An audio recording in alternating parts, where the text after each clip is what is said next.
Hi, it's Jerry, and today I'm going to show you how to make some date pudding.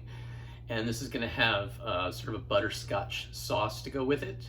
And it's great for Christmas time, so follow along and let's get started. We're going to start off by making 2 vegan eggs by taking 2 teaspoons of psyllium husk and mixing them with a half a cup of water.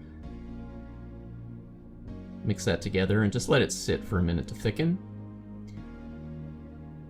Meantime, we're going to take 1 cup of pitted dates. These are medjool dates, and we're going to put them in a food processor with a cup of water.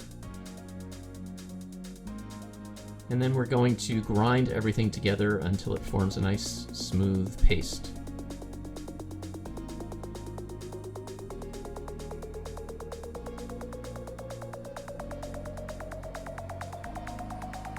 And then we're going to add to that half a cup of walnuts. And just pulse that in the food processor to grind up the walnuts and mix it with the date mixture.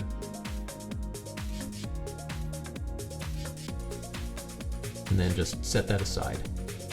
Meantime, we'll take a half a cup of vegan butter and cream that into our psyllium husk mixture.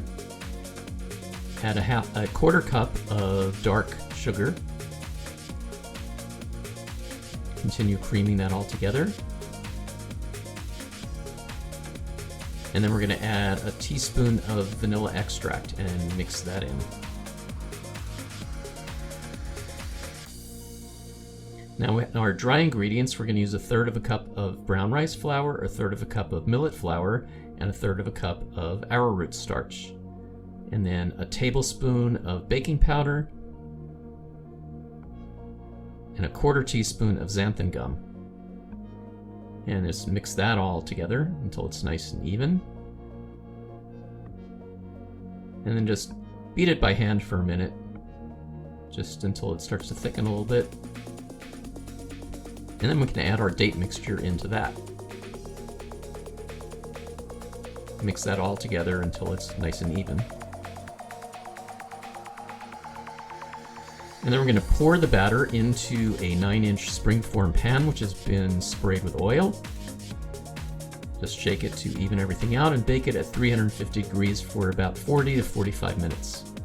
Meantime, we can make our sauce, which is 1 cup of vegan milk, half a cup of dark sugar, and a 1/4 cup of coconut butter. Put that all into a saucepan and just heat it up over low to medium heat until it's all dissolved, and just continue cooking it until the sugar starts to caramelize a little bit. Just want it to be nice golden brown. Now, depending on your vegan milk, it may get a little thicker when you do this, and so you might want to thin it out with a little more vegan milk. Just depends on the type of milk you use. Just thin it out to a consistency you want for your sauce. Now we can take our cake, which has been taken out of the pan, and put on a serving dish and poke holes in it. And then take half of the sauce and pour it or spread it on top. Let it soak into the holes. And the rest of the sauce can be used to serve on top of the cake when you serve it, or the pudding. And it's ready to eat.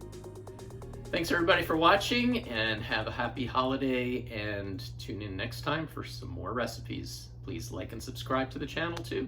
See you then.